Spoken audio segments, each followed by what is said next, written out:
Okay, so this is DailyChilli here on my way to Shanghai. I'm very grateful for these last 24 days I've been traveling in Europe.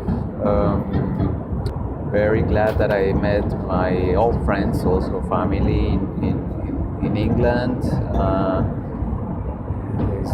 It was good to see all my friends, old friends also in England and all in Germany, family in Switzerland.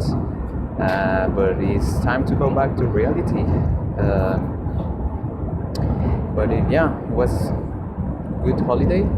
I probably wouldn't call it a holiday. It was more like a break. But it's time to go back to reality.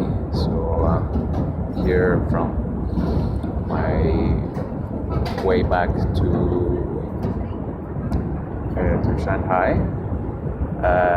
Just want to say thanks for everyone that I met in this trip to Europe. Just want to say thanks.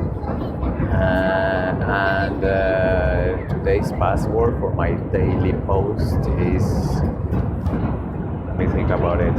Sorry, I haven't thought about the daily password. Maybe hostess. It's actually a very nice hostess here. Chinese hostess.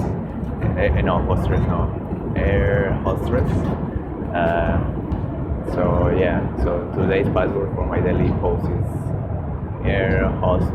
I have to check how to spell that. But anyway, see you guys tomorrow. Bye.